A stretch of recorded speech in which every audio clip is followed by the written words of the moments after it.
T'aimes bien ton métier? On demande pas trop ton avis. Il me faut de l'argent. Moi, je veux être riche et tout. T'as pas aimé du tout tes 5 années d'études. Non. Je pense à me réorienter, 4 fois semaine, quoi. Réveiller à 40 ans, de dire, mais en fait, j'ai plein de regrets. C'est un peu le piège du confort.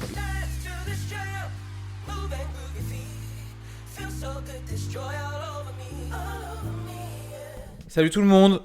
Salut tout le monde. T'étais trop confiant, je crois. À mort. Salut tout le monde. En freestyle, ça passe pas. Pourtant, je suis habillé comme un skater. Salut tout le monde. Oh. Ouais, moi, j'avais pas trouvé ça mignon, mais j'ai dit oh. Super. Bah, je vais te laisser tout seul, hein. Salut. Oh, adieu dans les vocaux. Au revoir Solène. Bonjour à tous. Non, salut tout le monde. Comment vous allez? Bien, j'espère. Aujourd'hui, on va aborder un petit sujet qui concerne, je pense, plusieurs personnes d'entre vous. C'est le fait de ne pas vraiment aimer son métier. Bah justement, la première question, c'est t'aimes bien ton métier? Je l'ai aimé, fut un temps, mais là, clairement, je m'ennuie. Mais ça s'explique par le fait que ça fait 5 ans que je fais ça et que dans mon métier, le turnover est de tous les 3 ans, en général. Et toi? Non. Bonne journée. Ta ta ta ta. Non, Waouh. moi j'ai un peu foiré. En fait, j'aurais dû peut-être aller plus souvent dans le bureau de. C'était quoi? Comment t'appelais ça quand t'étais? La conseillère d'orientation. La conseillère d'orientation, la voir un peu plus souvent. J'ai Ouais, fait la. moi, le peu de trucs que j'ai fait avec elle, c'était pas non plus... Ouais. C'est bien connu qu'en France, les conseillers d'orientation sont pas dingue. Hein. Bah, en France, c'est n'importe où, je pense. Hein. Enfin, Comme le dit Aurel San, écoute bien les conseillers d'orientation et fais l'opposé de ce qu'ils diront. drop mic. On attend toujours le sponsoring Avenir et tutti Ouais, la quanti. totale, parce que. Ablai, Parce que riposte les TikTok et commenter, c'est bien, mais nous, on veut de la moula. Merci. Alors, qu'est-ce que je voulais dire? Non, j'aime pas le mien, mais c'est parce que j'ai fait une grave erreur. Ça n'a rien à voir avec la profession ou l'entreprise dans laquelle je suis. En gros, j'ai suivi le fait que j'avais des capacités scolaires et je me suis dit... je sais pas pour toi, mais est-ce que... Moi, ça a été mon erreur. Est-ce que tu t'es déjà dit... Il était envisageable dans ta vie que, par exemple, tu sois vendeuse en magasin, par exemple? non. Tu t'es dit, tiens, ça pourrait être mon métier? Non, parce que, comme tu dis, j'avais des capacités scolaires et donc souvent on me disait que ça aurait été dommage, alors qu'en vrai ça aurait juste pu me plaire parce que j'aime bien la relation client. À mort? Et En ben fait, moi... j'ai l'impression qu'on ne demande pas trop ton avis. À partir du moment où tu as des bonnes notes, ou en tout cas que tu as des capacités, on te dit toujours, ouais, faut faire des longues études, machin. Et ça a été mon souci. C'est en gros, j'avais des bonnes notes. Enfin, bonnes notes. Bof. J'avais du potentiel. Et du coup, il s'est offert à moi 3 choses. Ingénierie, médecine, droit. Et voilà. J'avais pas le choix du reste. Et en fait, alors pas le choix, c'est moi qui me suis imposé ce pas le choix, parce que c'est pas mes parents qui m'ont imposé ça. Est-ce que tu t'es dit justement par rapport à ça que ces 3 destinées-là, entre guillemets, c'est choisi par rapport à la stabilité que ça peut t'apporter? Oui, le salaire par exemple, tu vois. Ok. En fait, je me suis un peu dit, faut toucher du fric. T'es con, hein, t'as même pas 18 ans. Je me suis dit, il me faut de l'argent. Moi, je veux être riche et tout. Et je me suis dit, les 3, ça te rend riche. Alors, c'est complètement faux. Enfin, médecin, oui, quand même, mais les 2 autres, pas Ingé aussi, forcément. mais en fait, c'est tellement large. Non, mais du coup, moi, j'ai choisi droit. Parce que médecine, je me suis dit, ça va être trop dur pour moi. Je voulais être chirurgien esthétique. Et en 6e année, je me suis dit, c'est mort pour moi. Je suis complètement con. Ingénierie, je me suis dit, j'aime pas les maths. Enfin, vraiment, faut vraiment être con pour réfléchir comme ça. Et droit, je me suis dit, bon, je sais pas ce que je sais, je vais le faire. Je déteste le français. Le droit, c'est une science littéraire. Hein. Donc, super. J'aimais pas les sciences et en plus, j'aimais pas du tout ce qui était littéraire. Je me suis dit, petit mix et t'y vas là-dedans. Ce qui fait qu'aujourd'hui, j'aime pas mon métier. Je suis Et juriste. du coup, t'as jamais aimé. T'as fait quoi, 5 ans d'études? Ouais. Donc, t'as pas aimé du tout tes 5 années d'études? Non. En fait, j'ai un peu ce truc débile que j'aime moins maintenant, beaucoup moins, de pas accepter l'échec. Et en fait, Donc, une fois que tu te lances dans un truc. faut que ce soit parfait. Ok. Et c'est beaucoup moins le cas maintenant. Pour le coup, j'accepte bien mieux l'échec. Mais il fallait que j'excelle au point où mes notes étaient brillantes. J'ai tout passé genre de rien. Aucun redoublement, aucun rattrapage. Il fallait que j'excelle, malgré que j'aime pas. Je sais pas, peut-être peur de décevoir ou quelque chose. Je pense que ça a sûrement à voir avec ça.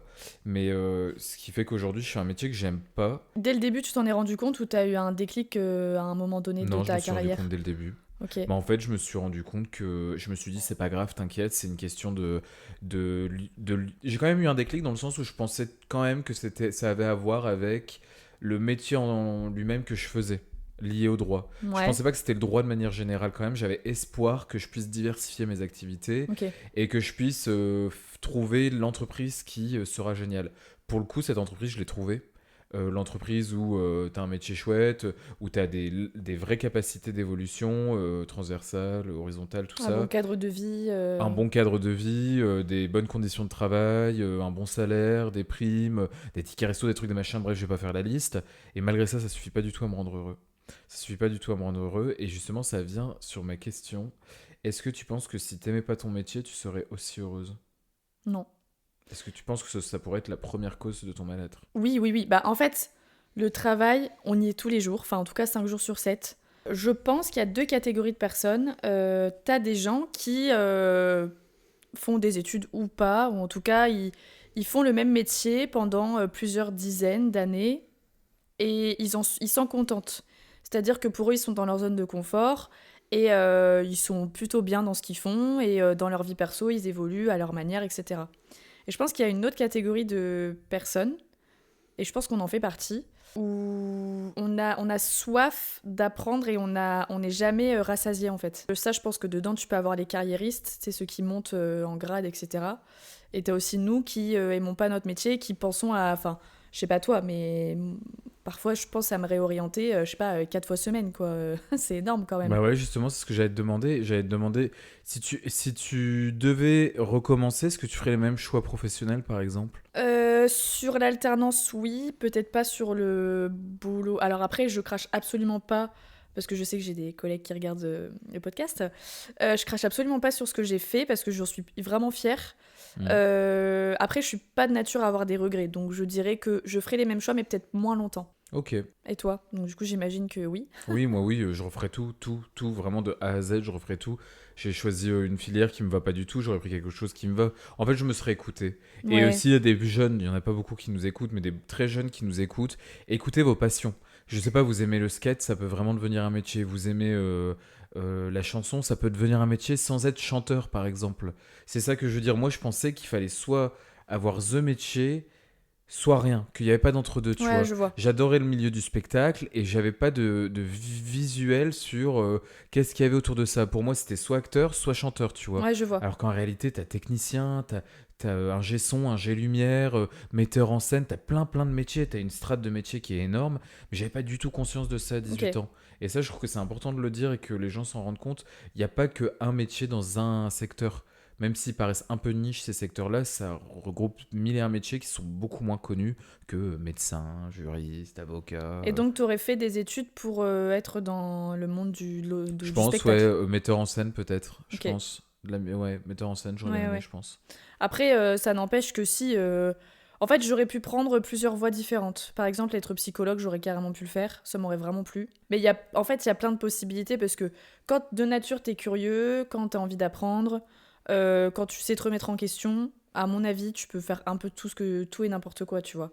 En vrai, j'aurais pu aussi faire médecine, mais j'avais la flemme de sacrifier ma jeunesse et passer 10 ans dans des études et te faire payer 15 centimes de l'heure.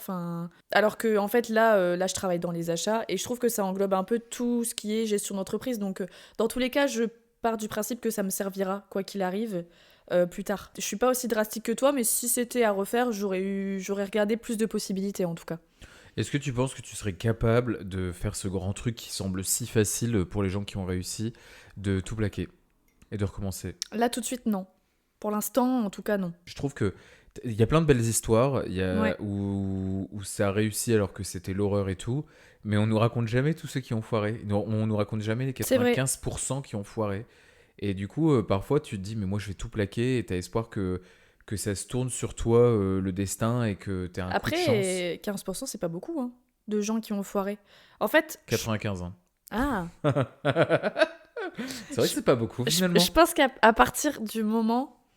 C'est marrant parce que je dis ça dans un autre épisode sur un autre sujet, mais à partir du moment où tu te donnes les moyens de réussir, tu pourras rien te reprocher. Si ça marche pas, c'est peut-être parce que c'est une conjoncture, l'environnement, ou peut-être que c'est pas fait pour toi finalement, mais au moins t'auras testé, t'auras pris le risque, ça marche pas, ça marche pas. Dans tous les cas, t'as un bagage professionnel qui fait que tu peux revenir en arrière s'il faut pour mieux rebondir derrière, tu vois. À fond, parce que moi, c'est ce qu'on me disait. On me disait, bah, si tu veux tester, teste. avec ce que tu fais déjà aujourd'hui et avec déjà l'expérience que tu as accumulée, teste ailleurs et au pire, tu n'auras aucun problème à être Exactement. réembauché dans le même genre de truc, tu vois. Parce qu'il y a une question de confort. C'est un peu le piège du confort, la sécurité financière, matérielle, tout ça, et même le lieu de travail, quand tu sais ce que tu quittes, mais tu sais pas ce que Exactement. tu vas avoir. Et du coup, C'est difficile hein, de changer, ne serait-ce que de changer de boîte pour le même, mais pour le même métier, c'est déjà difficile. Alors t'imagines changer de boîte et changer de métier, c'est hyper drastique quoi, tu vois. Faut avoir, déjà faut savoir ce que tu veux, parce que en fait là tu me poses la question maintenant, mais en fait je saurais pas tout plaquer pour faire quoi derrière. Pour l'instant j'en sais rien. Ça se dessinera peut-être avec le temps et je le ferai peut-être un jour, mais en tout cas pour l'instant je me vois pas le faire quoi. parce qu'en vrai, c'est plutôt facile de changer de métier aujourd'hui. On est toujours à une Oui. stade de 5 métiers par personne dans leur vie, pas 5 entreprises, 5 métiers différents par personne. C'est énorme, on sait tous qu'on va changer beaucoup. Pour le moment, t'as pas changé par exemple. T'es Non. à un. Tu Ouais. vois, donc tu sais qu'il y a au moins 4 fois que tu vas changer de Oui, puis on nouveau. est jeune encore, on a 26. T'as 26 ans toi? 27. Ah oui, c'est vrai. Bref, on est jeune. On dirait que t'as fait exprès. Hop là. Non, mais on est jeune, donc franchement, on a Ouais, mais il encore faut plein de pas trop se le possibilités. dire. Moi, j'en connais beaucoup qui se sont dit, oh, mais ça va, je suis jeune, j'ai le temps plus tard. Et 20 ans est passé, ils se disent, bah merde. Ouais, ça me fait penser à la série Bref, saison 2, tu l'as regardée? Non. T'as jamais regardé Bref, saison 2? Mais moi, tu sais que bref, je voyais des extraits sur les réseaux, mais j'ai jamais suivi j'ai jamais regardé les saisons, Non, quoi. mais en fait, t'as les Bref, c'est des petits sketchs, mais t'as la saison de Bref qui est sortie sur Disney+, là, c'est une histoire, genre c'est... Non, je pense pas. Peut-être saison 1, ça me dit quelque Bon, on chose. la regardera parce qu'elle est vraiment bien. Et en fait, dedans, t'as un mec qui c'est... Enfin, l'acteur, c'est Jean-Paul Rouve, mais en gros, c'est le voisin de Kian Kojandi.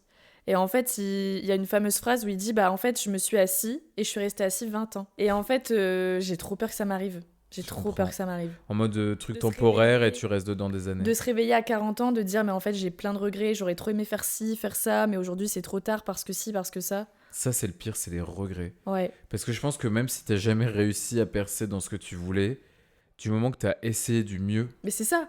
je Mais pense que t'auras ça rien va, à te t'arrives à reprocher. accepter. Si t'as vraiment donné tous les moyens, mais que ça réussit pas, bah c'est tout, c'est que t'étais peut-être pas destiné à faire ça ou faire ça à ce moment-là de ta vie. Mais typiquement, je pense que ça rebascule un peu sur ce que tu disais tout à l'heure, où il y a des gens qui sont peut-être moins carriéristes et qui se contentent de ce qu'ils ont et qui voient plutôt le métier comme nourricier, enfin genre Ouais, c'est ouais, ouais, simplement ouais. alimentaire. Il y a quand même, ce qui est énorme, et je m'attendais pas à ça, t'as 70 à 77% des Français qui sont contents de leur métier. Ouais, bah c'est peut-être qu'ils font partie de cette catégorie de gens qui finalement, bah ils se sentent bien. En fait, ça dépend de ta priorité. Est-ce Ouais, que tu recherches un besoin d'épanouissement à travers ton métier ou est-ce que tu recherches la sécurité financière, la stabilité? Parce qu'aussi, certains ont des enfants, donc oui, tu les vois, c'est enfants. pas... Quand t'as un foyer à nourrir, tu fais moins le malin à dire, allez, je plaque tout, je me mets au chômage et j'essaye de faire autre chose, quoi, tu vois. Bah surtout qu'il y en a, ils se disent juste, j'ai un 9h 17h, c'est très bien, ça me Ouais. paye tel nombre, par contre, ils vont se concentrer sur leur vie perso. Oui, Il y a peut-être aussi c'est cette ça, dimension qu'on carrément. n'a pas encore nous, c'est qu'on est jeune. Le truc le plus important aujourd'hui et qu'on doit essayer de construire le plus rapidement possible, c'est notre métier et notre carrière, tu vois. On sait que ça se joue en grande partie maintenant. Quand tu auras des enfants, tu mets ta carrière normalement un peu en stand-by et tu penses plutôt à tes enfants. Il y en Ça a qui dépend le de tes font pas. priorités. C'est parce qu'en même temps que je dis ça, j'ai pensé à des responsables, des gens que Bah je ouais. connais qui sont devenus parents, ça les a pas changés dans leurs Non, non, non. objectifs de carrière, quoi. Comme tu dis, 9h 17h, ça peut aller très vite. Tu rentres, t'as le temps d'aller chercher tes enfants à l'école, ça va, t'as le temps de passer du temps avec eux. Mais tu vois, pour des gens, justement, la deuxième catégorie dont on fait partie, je pense, moi j'ai toujours eu ce dilemme depuis que je suis en âge de procréer, je pense, enfin en tout cas depuis que je suis adulte, vraiment, 20, 21 ans, où je me J'ai l'âge dis, de procréer. non 15 mais, ans. À 15 ans, je me demandais. non, mais je me dis, enfin tu sais, c'est un peu stressant. Dans le sens où, enfin, je me stresse pas la vie de tous les jours par rapport à ça. Mais comment concilier une vie pro avec une vie perso? C'est ça qui est dur. Et du coup, ça détermine un peu tes choix de carrière. Aujourd'hui, ma priorité, c'est ma carrière parce que j'ai entre guillemets que ça. Mais le jour où je vais avoir des enfants, bah, ça va être peut-être un peu différent, tu vois. De manière générale, c'est vraiment une aparté. La différence entre hommes-femmes sur les salaires, ça se joue quand même à la maternité. Aux enfants, c'est ça que je veux dire, le lien il se fait là-dessus. Au moment où tu deviens mère, il y a vraiment une différence qui se joue sur la carrière et c'est énorme, genre c'est un truc de dingue. Ça a à voir avec la grossesse en elle-même et même ce qui se passe derrière. Et c'est pour ça que je comprends que c'est un vrai enjeu pour une femme. Ce qui est étonnant, c'est qu'aujourd'hui, ça l'est aussi pour un homme de plus en plus, mais il y a quand même toujours, dans une société comme la nôtre qui est construite depuis des années sur le patriarcat, un côté plus chill et relaxant de se dire, moi, ma carrière, ça va, je veux dire, j'assumerai moins les enfants, donc je peux quand même tracer Ah ouais. une ligne Bah oui, oui, droite. oui. Et c'est un peu dommage. De moins en moins quand même, hein. De moins en moins, mais c'est Wow. normal, on essaye de... Ça dépend où, hein. Oui, ça Franchement, dépend où. Bah oui, il y a des endroits... de toute façon, c'est une question de classe sociale et de plein de choses, hein, mais... Ouais. Ouais, mais même, tu vois, je travaille dans une boîte où je suis entourée de cadres. Ça reste quand même très... Ouais, après, il y a une question de génération aussi. C'est encore marqué. Et je trouve qu'il y a un côté où ça reste quand même aujourd'hui la femme qui s'occupe plus des enfants que l'homme. Ouais, carrément. Du coup, ça a à voir Ça sur ta change, carrière. mais c'est long. Enfin, c'est pas encore bien ancré. Hein. T'as peur de sortir de ta zone de confort? Oui et non. Oui, parce que on est toujours confortable dans une zone de confort. Et comme tu dis, on sait toujours ce qu'on perd, mais on sait jamais ce qu'on gagne derrière. Mais en même temps, je suis pas de nature à me reposer sur mes lauriers et à me dire, bah là, je suis bien, je vais rester. T'imagines, tu te dis là, le métier, certains, Arrête, je suis une crise d'angoisse. ça fait 20 ans, ou plus, que dis-je. Quand moi, j'ai des collègues qui partent à la retraite, qui me disent, ça faisait 23 ans que je faisais ça, et avant, je faisais ça pendant 20 ans. Mais on a 26 ans, t'imagines? C'est énorme. 27, toi, du coup. Ce qui veut dire Merci Solène, on a compris. 27 presque et demi, hein, je tiens à le dire. Et... Ta gueule, parce que quand j'aurai demi, t'auras 27, donc... Ouais, mais je serai toujours plus jeune que toi. c'est vrai. Ça va, on a 6 mois d'écart. Mais ouais, et t'imagines, quand tu compares, moi quand je compare à l'âge que j'ai, ça me choque à fond. Et je me dis, ces gens-là, ils répètent les mêmes journées tous les jours. Ah, arrête, j'ai une angoisse. Là, si aujourd'hui on me dit ton métier, celui-là, il sera pour 20 ans, je vais pleurer. Déjà, ça fait 2 ans, et je me dis, ouais, le temps est passé beaucoup trop Mais vite. finalement, tu trouverais juste ton bonheur ailleurs. Dans le sens où là, tu vois, on a entrepris un truc perso qui est de faire des podcasts. T'as aussi ton sport. Peut-être que t'entreprendrais autre chose. Tu vois, il y a des gens, par exemple, ils ont le même métier. Ma mère, elle a le même métier depuis 20 ans. Mais elle a entrepris une vie associative, une vie municipale, tu vois. En fait, t'essayes de t'alimenter autrement que par ton métier. Oui, c'est vrai, tout tourne pas autour du métier, on me l'a déjà dit ça. On m'a Ouais. déjà dit que les passions aussi peuvent te nourrir. Oui, Hein. mais ma psy, par exemple, elle me dit, c'est vrai que vous, votre vie tourne beaucoup autour de votre métier, et ça va orienter votre vie. Alors que, bah, ouais, pas forcément, quoi. Ouais, c'est ma psy aussi qui me dit ça. Je dis les gens, mais c'est ma psy aussi. Avouons-le. Dernière question. Si là, demain, tu peux changer de métier et tu vas trouver un cadre de ouf avec Oui, il n'y a pas de confort matériel, il y a pas de... Je peux sortir tranquille. Voilà. Ouais. Le top 3 des métiers que t'aimerais bien faire. C'est compliqué. Numéro 1, Ça a l'air d'être du tac au tac pourtant. je pense que acteur ou metteur en scène, les deux, je les mets en kiff-kiff. Je sais pas si je préférerais être devant ou derrière. Enfin, parce que metteur en scène, c'est pas... Pardon. Enfin, c'est pas forcément dans les mêmes trucs, mais metteur en scène ou acteur, je pense que c'est numéro 1 en kiff-kiff. Ok, Je pense qu'après, ce serait dans le spectacle. ok. Que ce soit danseur ou chanteur ou une comédie musicale ou quelque chose. Quelque chose dans le spectacle. Et numéro 3, je pense que quand même, et ça n'a rien à voir avec le reste, ce serait quand même médecin généraliste, je pense. Ok, Pour le contact humain. ok, je vois. Pour Je le vois. contact humain et le fait de se sentir utile et que ton métier Ok. ait un sens, quoi. C'est marrant parce que je reviens sur l'épisode de l'enfance où on disait ce qu'on voulait faire quand on était plus grand. Et je voulais grave être dans des comédies musicales. Ce qui m'a toujours fasciné, c'est les making-of des trucs. Genre, tu sais, tu vois les gens préparer. C'est un truc de fou. Déjà, en fait, un spectacle, ça dure 2 heures, mais le taf qu'il y a derrière, moi, ça m'a toujours fasciné, du Tu te début souviens à de la tes fin. spectacles d'école quand t'étais petite? Non, mais on n'en avait pas trop su, on chantait.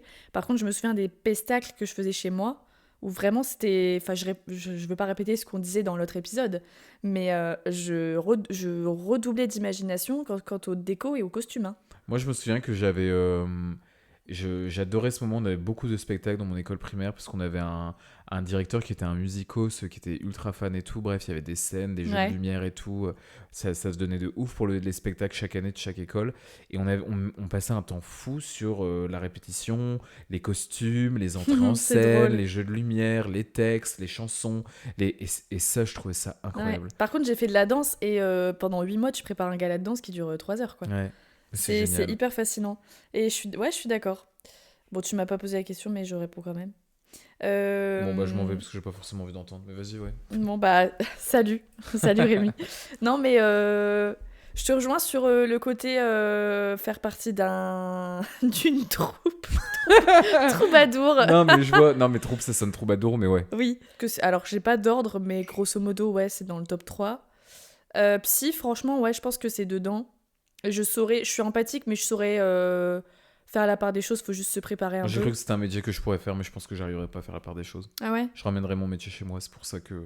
Moi, je pense que ça va parce que je fais déjà un peu la psy à mon taf et en vrai, je pense pas aux histoires des gens H24, tu vois. Sinon, après, tu te tires une balle, quoi.